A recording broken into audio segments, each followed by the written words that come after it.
what I took from my years of research is to statistically analyze what if we had applied this modern portfolio theory, this specific asset allocation, which in the asset allocation means how many of which things that you have inside your portfolio.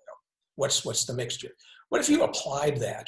And I created a chart. I went back to 1928 and I said, okay, if we held these positions, these funds or the equivalent of a fund in every year, starting in 1928, all the way up to 2018 was the last year we did, what would the result have been each year? What would the gain or the loss? And I put together a chart of this, it's almost 100 years of data.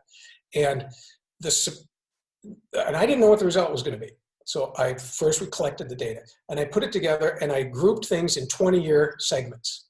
And then in each 20-year segment, I did an average annual return over the course of those 20 years if you had done this. And the average annual return in each of those 20-year time periods, in 1928 through 48, it's 11%. In 49 through 69, it's 16%, et cetera.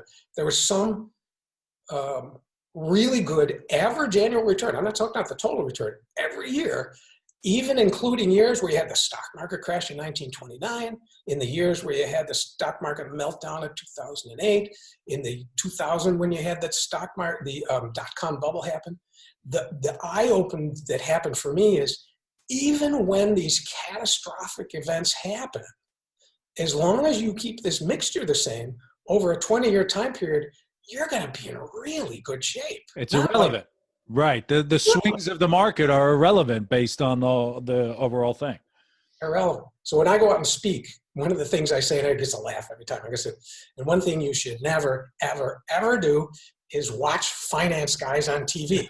And of course, they laugh. I'm being somewhat facetious, but I say the reason is they're speaking and they're correct, but they're talking about the short term. They're talking about what's going to happen this week, this month, even this year. They're right. But what you have to do is tune that out if you've got a long-term objective. If you're 25, if you're talking 30 years from now, completely irrelevant what happens this year. Even if, what we had happen 12 weeks ago, even if the whole bottom falls out, it doesn't matter. And this was, for me, this was my eureka moment that there is a way to do this such that I can guarantee that my wife and I are going to be financially secure when we get to that point. This was huge to me. I was like, wanted to run up and down the pavement going, holy cow, there is a way.